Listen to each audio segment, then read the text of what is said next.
Iltaa kaikille ja hyvää, onko se syksy jo vai mikä se on? Mä tiedän, syyskausi se ainakin on, mutta ehkä ei tässä vielä syksystä tarvitse puhua. Että sen verran on kesä ollut päällä tuossa. Muutettiin mekin taas vaihteeksi. Meillä oli 3. muutto 3 vuoden sisään kesäaikana. Nyt toivottavasti saadaan asua pikkasen kauemmin tässä asunnossa, missä nyt ollaan. Mutta kyllä on kuuma ollut. Ei ole minkäänlaista viilennystä talossa. Niin välillä 30 huidellut siellä sisälämpötilat. Mutta nyt on kiva aloittaa yhteysiltoja ja saan vielä tuosta näkyviin. En tuota vaan tuon. No niin. Eli tällaisella otsikolla nämä illat aloitetaan ja tässä oli selkeästi tällainen saarnavirsi valittu tähän, että mikä liittyy hienosti myös tähän teemaan jollakin tavalla. Mitäkö mä tätä aihetta mietin tuossa valmistellessani, niin vähän koputtelin itteeni päähän ja sanoin, että minkä ihmeen takia mä oon tällaisen aiheen valinnut. Tai kirjoitellut, että kukaan keksii tällaisia aiheita, että palavana tämä ajan keskellä. Mistä tässä nyt puhuu ja onko mulla nyt mitään niin kuin mandaattia tulla puhumaan tällaisesta aiheesta tällaisen porukan eteen. Ja kun tällaisesta aiheesta puhuu, niin se täytyy heti alkuun sanoa, että tämä ei ole niin kuin puhuttu ylhäältä päin. Tämä ei ole puhuttu niin, että nyt minä kerron, miten te voitte olla palavia niin kuin minä olen palava. Ei. Tällainen tilanne se ei ole, vaan mä ajattelen, että tämä on ehkä semmoinen rukous, mitä mulla on Jumalalta, että me voitaisiin olla sekä yksilöinä, mutta myös niin kuin yhteisönä palamassa niille asioille, mitä Jumala meille haluaa, mihin hän on meitä kutsunut. Ja se ei ole semmoinen niin kuin tila, mihin me kerran päästään ja sitten me ollaan siellä aina ja aina loistetaan ja paletaan, vaan tämä on niin kuin yhteinen matka. Me tarvitaan siinä rukousta, me tarvitaan toinen toisia, me tarvitaan opetusta, me tarvitaan ennen kaikkea Jeesus, joka saa olla meitä lähelle, että me voidaan tämän ajan keskellä palaa hänelle. Mutta tehdään niin, että rukoillaan vielä ennen kuin itse aiheeseen mennään. Rakas Jeesus, me kiitetään siitä, että saadaan tänään aloittaa näitä iltoja, me saadaan tänään etsiä sun kasvoja ja me saadaan tänään ylistää sinua kaikesta sun hyvyydestä, kaikesta sun rakkaudesta, sinun armosta, siitä, että sinä olet meidät kutsunut omiksesi, sinä olet meidät nostanut sieltä epätoivosta ja pimeydestä, Herra, siihen todelliseen elämään. Ja Herra, me pyydetään, että opeta meitä elämään sinun opetuslapsina tänäänkin. Opeta meitä elämään siinä kutsussa, jonka sinä olet meille antanut. Ja tee meidän sydämessä uutta niin, että sinä saat olla kaikessa jotenkin se meidän keskipiste, kaikessa meidän elämässä, kaikessa meidän toiminnassa, kaikessa meidän seurakunnan toiminnassa. Herra, tuu sä yhä rakkaammaksi meille, uudista meitä pyhähenkesi kautta tänäänkin ja avaa ennen kaikkea meidän sydämiä niille asioille, jotka sä oot itse kullekin tänään varannut. Me kiitetään siitä, että sinä olet Jumala, joka tahtoo puhutella jokaista, että sä kulje kenenkään ohi, vaan sä tahdot jokaista puhutella ja pyydetään, että ne asiat, jotka on itse kullekin tänään varattuna sinulla, niin että me oltaisiin herkkiä kuulemaan niitä asioita Jeesuksen nimessä. Amen. Kun puhutaan tällaisesta palavuudesta, niin on varmasti näin, että tässä ajassa niin monet asiat voi saada sen meidän lieki jollakin tavalla lepattamaan tai hiipumaan, tai jos nyt ei kokonaan sammumaan, niin ainakin merkittävästi heikkenemään. Ja mä ajattelen, että yksi iso ja tärkeä asia on ainakin kiire ja väsymys, minkä niin kun ihmisiä kohtaa ja ihmisten kanssa keskustelee, niin kaikilla on kiire. Kaikilla on koko ajan valtava kiire. Hirveän monet on väsyneitä tässä ajassa. Mä jossain kohtaa lueskelin, miten niin kuin muutama 10 vuotta sitten ajateltiin tulevasta, silloin kun tekniikkaa ruvettiin kehittelemään ja tietokoneita ruvettiin kehittelemään ja robotiikkaa ja tämmöisiä asioita, niin ajateltiin, että sitten muutaman 10 vuoden päästä ihmiset voi rauhassa lepäillä ja nauttia siitä elämästä, kun robotit ja koneet tekee työ. Ja mihin me ollaan tultu? Me ollaan tultu siihen, että on meillä ne koneet ja robotit, mutta meistä puristetaan niin koko ajan enemmän irti. Ihmisistä viedään koko ajan enemmän mehuja ja kuuntelee varsinkin työelämää ihmisillä, niin ei se ole mennyt siihen, että siellä voisi nostaa jalat ylös ja nauttia pelkästään siitä arjesta. Tai tälle lapsiperheen vanhempana voi todeta se, että harrastukset jo on ihan erilaisia kuin ne oli minunkin nuoruudessa. Nyt niihin sidotaan koko perhe mukaan ja niin kuin vaaditaan, että ollaan mukana monissa asioissa. Ja ne vie valtavasti voimavaroja ja aikaa muilta asioilta. Sitten mä ajattelen, että tämä meidän kirkollinen tilanne, minkä me kaikki niin kuin ymmärretään, mikä se on, haastava monella tavalla niille, jotka haluaa niin kuin Raamatun Jeesusta seurata. Se myös vaikuttaa siihen meidän liekkiin helposti. Se voi tuoda niin kuin monelle ehkä epätoivoa tai turhautumista, että miten me tästä ajasta selvitään tai mitä seuraavaksi tapahtuu. Tai sitten tulee semmoista vääränlaista vastakkainasettelua, että me ruvetaan miettimään enemmän, että missä tuo toinen on väärässä, kuin että missä mun pitäisi olla. Ja vaikka on niin kuin tärkeää, että me pysytään totuudessa, niin mikään ei saisi tulla se meidän suhteen Jeesukseen, sen suhteen väliin tai eteen. Ja sitten voi olla tietysti kompromisseja tämän ajan moraalikäsitysten kanssa. Tämä aika tarjoaa hyvin erilaista niin kuin mallia, mitä Raamattu tarjoaa, ja uskovat lähtee huomaamattaankin helposti mukaan tällaiseen, mitkä vie sitten pois siitä palavuudesta ja vie pois Jumalan rakkaudesta. Ja on hirveän hyvä huomata, että se liekin hiipuminen ei välttämättä näy ulospäin.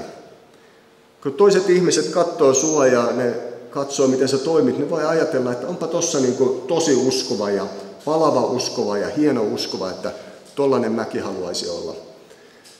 Ja sä teet ehkä oikeita asioita ja käyt seurakunnassa ja sillä tavalla toimit monella tavalla niin kuin moraalisesti ja Raamatun oppien mukaan. Ja se näkyy ulospäin sitten tämmöisenä ehkä vääränlaisena palavuutena. Me voidaan ehkä jopa itseämme pettää välillä tässä meidän uskoelämässä. Me ajatellaan, että me tehdään kyllä niitä oikeita asioita. Me ollaan oikealla tiellä. Ja samalla me selitetään sitä, että me ei lueta enää Raamattua sillä innolla kuin aikaisemmin. Tai me ei vietetä sitä aikaa Jeesuksen kanssa rukouksessa niin kuin aikaisemmin. Sillä, että me ei haluta olla lakihenkisiä. Onhan meillä armo, onhan meillä vapaus, mihin Jeesus on meitä vapauttanut. Ja vaikka meillä on armo ja vaikka meillä on vapaus, vaikka ne on niin kuin todellisia ja vaikka ne on valtavia asioita, niiden kautta me eletään, niin ne kutsuu meitä nimenomaan yhteyteen, eikä ne kutsu meitä pois Jeesuksen luota. Yksi tämmöinen hiipunut seurakunta löytyy Ilmestyskirjasta, se löytyy sieltä 2. luvusta ja se on Efesoksen seurakunta ja siitä ajattelin tänään muutamia asioita jakaa. Se nousi tässä mieleen, kun mä tätä aihetta valmistelin. Ja Efesoshan oli niin kuin kaupunkina ensinnäkin, se oli merkittävä kaupunki, se oli keskuspaikka. Jos jossakin ylipäätään tapahtui tuhoaikaa jotakin merkittävää, niin se tapahtui Efesoksessa. Tai jos joku iso artisti teki kiertueen, niin hän tuli varmasti Efesokseen kiertueelle. Ja sen seurakuntakin oli tuttu. Paavali oli tekemisissä Efesoksen seurakunnan kanssa ja selkeästi myös Johannes, kun hän Ilmestyskirjassa sille kirjoittaa. Ja kaiken kukkuras Efesoksessa oli lähes täydellinen seurakunta. Ja Jeesus kehuu myös Johanneksen kautta Efesoksen seurakuntaa. Hän sanoi, että siellä on tehty kovasti työtä, siellä on nähty vaivaa, siellä on tehty monenlaisia tekoja. Ja tämä kuva, minkä Jeesus tässä niin kuin puheessaan Efesoksen seurakunnille antaa, on ikään kuin tämmöisistä ihmisistä, jotka ei millään halua niin kuin lyödä laimin niitä velvollisuuksia, mitä heillä on, vaan he niin kuin ahkerasti tekee työtä, jotta he saa kaikki velvollisuutensa tehtyä tip-top kunnolla. Siellä oli myös kestetty monenlaisia vaikeuksia, siellä oli kärsitty Jeesuksen nimen tähden. Ja heillä oli myös niin kuin kova halu opilliseen puhtauteen ja moraaliseen puhtauteen. Ja niin siellä kerrotaan, että he oli koetellut monia ihmisiä, jotka väittivät olevansa apostoleita, mutta jotka sitten ei ollutkaan apostoleita. Ja oli todennut nämä ihmiset harhaoppisiksi. Eli siis puhutaan ahkerasta, kestävästä ja opillista ja moraalista puhtautta arvostavasta seurakunnasta. Ja kun nämä niin kun piirteet otetaan, niin me voidaan todeta, että tämä oli aika erilainen seurakunta kuin monet muut ehkä tuolla alueella tai tuon ajan maailmassa. Mutta kun mä mietin näitä 3 asioita, että opillinen puhtaus, moraalinen puhtaus, kova työ, ahkeruus, niin mulle tulee mieleen kansanlähetys näistä ensimmäisenä. Meillä arvostetaan kovaa työtä, meillä arvostetaan opillista puhtautta, meillä arvostetaan moraalista puhtautta. Tässä voitaisiin hyvin puhua kansanlähetyksestä, kun puhutaan Efesoksen seurakunnasta. No nämä oli hyviä asioita, mistä puhutaan Efesokselle. Oli hyvä tulla niihin kokouksiin läsnä. Oli hyvä käydä raamattutunneilla ja oli hyvä ottaa vuoroja sieltä keittiöltä ja oli hyvä pyhäkouluvuoroja pitää Efesoksen seurakunnassa. Siellä oli aktiivisia ihmisiä, jotka osallistu, oli mukana monessa. Mutta samaan aikaan siellä pinnan alla oli jotakin, mitä Jeesus ei hyväksynyt. Ja jos on jotakin, mitä Jeesus ei hyväksy seurakunnassa tai meissä, niin me tiedetään, että se on vakava paikka, eikö näin? Jos Jeesus ei jotain hyväksy, niin silloin kannattaa aina avata korvat ja kuunnella, mitä hän sanoo. Ja näin oli Efesoksessakin, ja Jeesus sanoo jakeessa 4. Mutta se minulla on sinua vastaan, että olet hylännyt ensirakkautesi. Miten tällainen sana, miten tällainen tuomio on mahdollista, kun puhutaan näinkin niin kuin täydellisestä seurakunnasta? Koska me voidaan tehdä täysin oikeita asioita oikealla tavallakin, mutta silti meidän prioriteetit ja se motivaatio meidän tekojen taustalla, se halu, miksi me niitä tekoja tehdään, voi olla väärä. Efesoksessa oli menestytty monissa asioissa, mutta oli ehkä käynyt näin, että sen menestyksen ylläpitämisestä siellä seurakunnassa oli tullut tärkeämpää kuin suhteesta Jeesukseen. Ja tämä on tietyllä tavalla niin kuin inhimillinen suunta, kun me mietitään. Helposti tapahtuu niin, että meidän usko muuttuu siitä antautumisesta Jeesukselle, sellaisesta intohimoisesta suhteesta Jeesukselle velvollisuudeksi, erilaisiksi teoiksi, että me tehdään niitä tekoja kyllä, mutta siitä puuttuu se motivaatio, mikä siitä aluksi puuttuu. Malakian kirjahan on loistava esimerkki tästä vanhan testamentin puolella. Siellä uskonnolliset rituaalit jatkuu ihan entiseen malliin. Annettiin uhreja, tehtiin monia asioita, mutta silti sydän oli kaukana Jumalasta, eikä Jumala mieltynyt siihen seurakuntaan ollenkaan. Ja kun nämä rituaalit ja teot jatkuu, niin ihminen ei välttämättä huomaa, että hän on viilentynyt. Se liekki on päässyt hiipumaan, se liekki on ehkä päässyt sammumaan. Sitä todellista motivaation lähdettä, rakkautta Kristukseen ei enää olekaan siinä elämässä.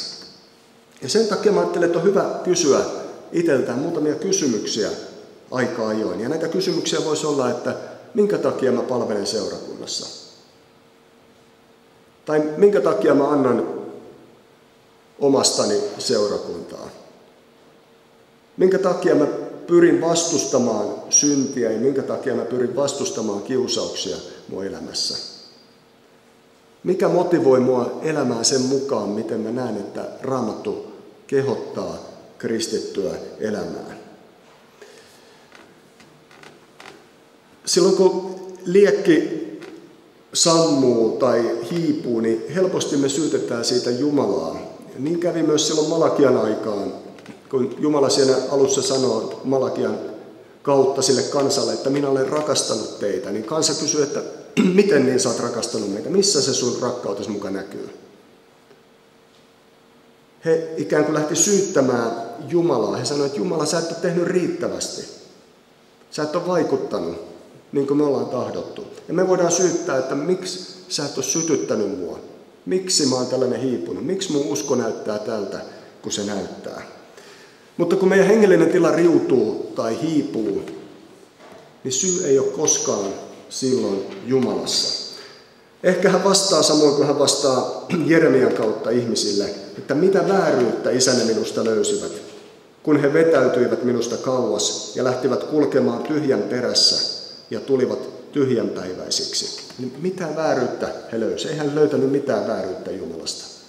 Omaa pahuuttaa, omaa syntisyyttää he lähti pois Jumalan luota. Ei Jumalassa ole vääryyttä. Ei Jumalassa ole liekin hiipumista. Ei Jumalassa ole rakkauden hiipumista.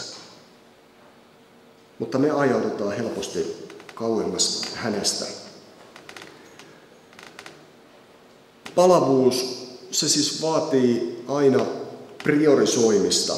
Ja se vaatii sitä, että me asetetaan Jeesus meidän elämän keskiöön oikeastaan kaikilla osa-alueilla. Koska suhde, se ei syty siitä, että me tehdään jotakin velvollisuuksia. Jos mietitään tämmöistä esimerkkiä avioliiton kautta, mä voin miettiä vaikka meidän kotona, että vaimo on välillä, kun saa semmoisen intopuuskan, niin hän on kova siivoamaan. Hän saattaa siivota tuntikausia ja sitten kun hän siivoo, niin hän siivoo niin kuin toden teolla. Että sitten otetaan kaikki pienimmätkin asiat sieltä ja kiillotetaan ja pyyhitään pölyt sieltä, mistä en koskaan tiennyt, että pölyä voi sinne mennäkään. Ja se on niin kuin sen jälkeen on puhdasta. Mutta mieti, jos mun vaimo on tekemässä näitä siivoja kotona ja sitten hänelle yhtäkkiä tuleekin puhelu jostain, että hänen täytyy mennä jonnekin pois ja kaikki jää sinne kesken. Sohvat on väärillä paikoilla ja kaikki on niin kuin hujan hajan vielä siellä talossa. Ja mä tuun sinne kotiin ja katselen sitä taloa, että onpas täällä hommaa, että pitäisiköhän tehdä jotain. Ja sitten mä rupean laittelemaan niitä asioita ja yritän siivota niin tarkasti, kun pystyn, niin kuin mun vaimon vaatimustaso olisi, vaikka en siihen ikinä pystykään. Ja yritän ja laitan kaiken kuntoon ja lopulta mä saan niin kuin lähes täydelliseksi koko talon. Ja sitten hän tulee kotiin ja sanoo, että vau, miten sä oot Marko onnistunut näin hyvin tässä siivouksessa? Minkä takia sä näin teit? Ja sitten mä vastaan, että no, mä koin, että tämä avioliitto velvoitti mua tämmöisen työn tekemiseen.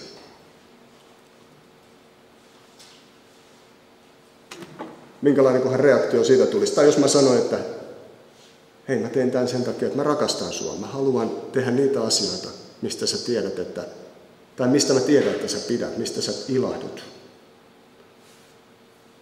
Suhde ei syty siitä, että me tehdään velvollisuuksia, vaan suhde syttyy siitä, että me tehdään niitä asioita oikeista motiiveista, rakkaudesta toista kohtaan.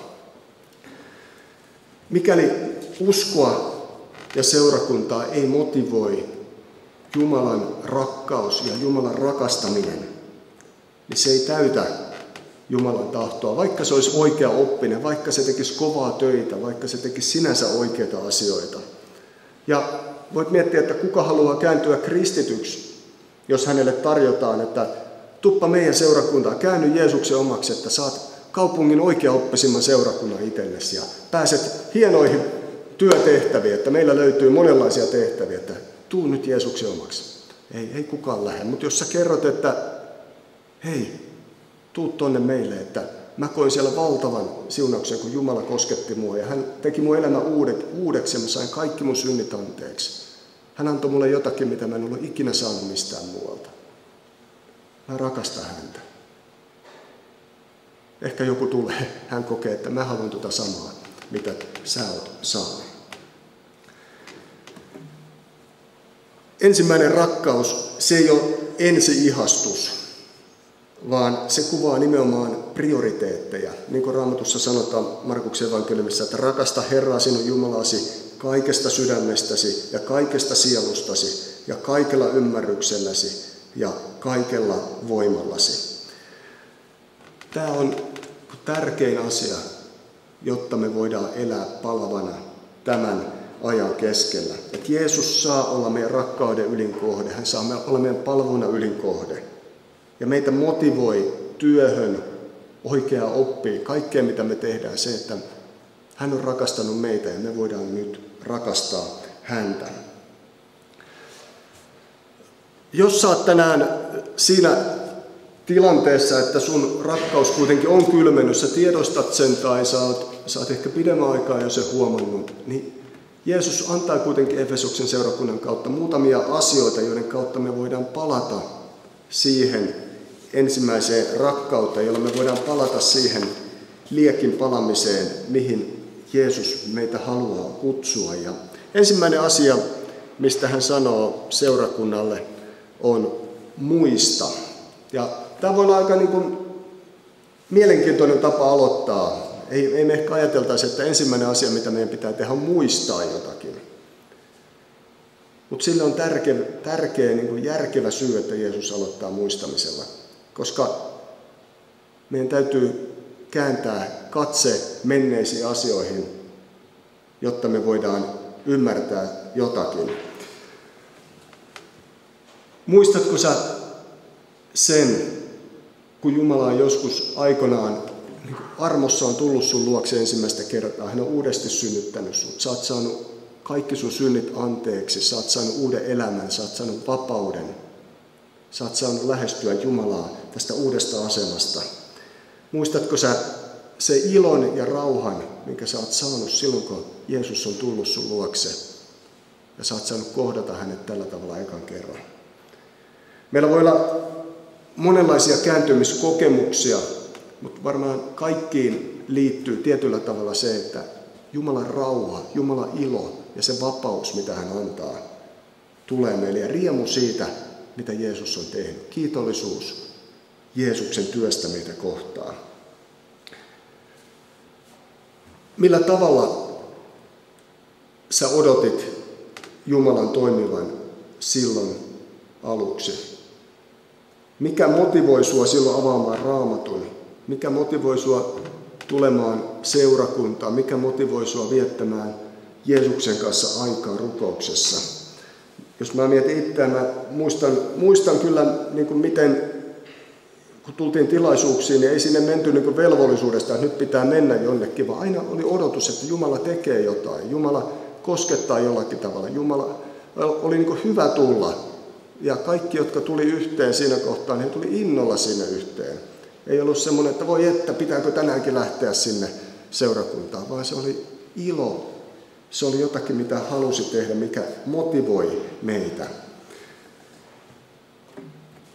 Onko se ilo kadonnut ja onko tilalle tullut työtä ja velvollisuuksia ja ehkä semmoinen usko, joka ei kanna sitä samaa iloa ja rauhaa ja lepoa, mitä se aluksi kantoi. Sen takia Jeesus sanoi, että muista, mistä olet langennut. Me ei voida tehdä parannusta asioista, joita me ei tunnisteta, joita me ei muisteta. Ja sen takia Jeesus käski ensin katsomaan taaksepäin, että näet, missä sä oot ollut, mihin sä oot nyt tullut, mistä sä oot langennut tällä matkalla. Mitä on tapahtunut sun ja Jeesuksen suhteen välillä. Toinen asia kuulostaa paljon tutummalta seurakunnassa. Tee parannus. Jos olisin oikein parannussaarnaaja, niin mä huutaisin tältä, tee parannus. En sellaista kovin usein tee. Mutta se tarkoittaa sitä, että me käännytään. Me otetaan uusi suunta. Kun me ollaan tunnistettu se ja nähty sinne taaksepäin, me ollaan ymmärretty, että mistä me ollaan langettu, niin meidän ei tule jäädä siihen. Eikä meidän myöskään tule itse yrittää parantaa meidän tapoja tai ruveta elää paremmin. Ei meidän tule yrittää piiloutua häpeissään Jumalalta, että ei me onnistuttu taaskaan. Koska kyllä hän näkee sut. Hän tietää, minkälaista tekoa sä oot. Hän tietää sun heikkouden ja kaiken, mitä sussa on. Älä piiloudu, vaan pyydä anteeksi. Tuo hänen eteensä se, mistä sä oot luopunut. Pyydä anteeksi, että sua ei ole motivoinut Jumalan rakkaus. Ja hän ei ole saanut olla se sun elämän ylin prioriteetti.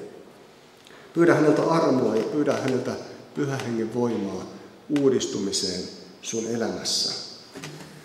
Ja kun me tehdään parannusta, niin se ei ole sitä, että me yritetään etsiä jotenkin hirveällä voimalla itsemme takaisin sinne Jumalan luokse, niin että me yritetään rämpiä ikään kuin jonkun viidakon läpi ja kaikki esteet ottaa siltä matkalta pois omin voimin. Koska kun me luetaan Raamattua, niin koko Raamatun oikeastaan kertomus on hyvin erilainen.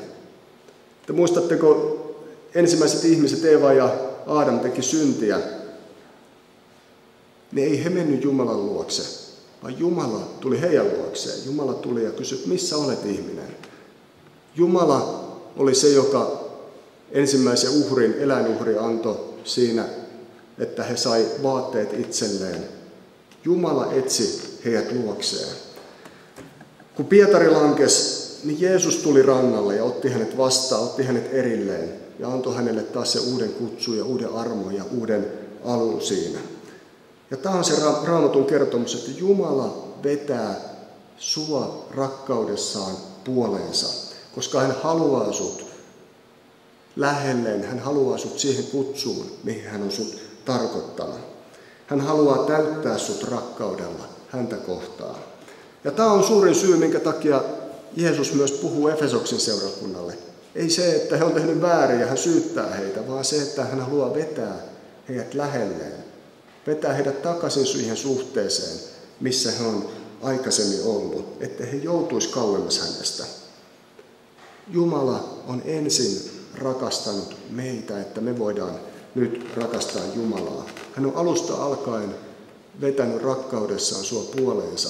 Eikä hän luovu siitä, hän tekee sitä jatkuvasti. Niin kuin Raamattu sanoi, että ei hän tahdo syntisen kuolemaan, vaan että hän saa elää. Ja tätä hän niin kuin tekee jatkuvasti meidän kohdalle. Hän vetää meitä uudestaan luokseen.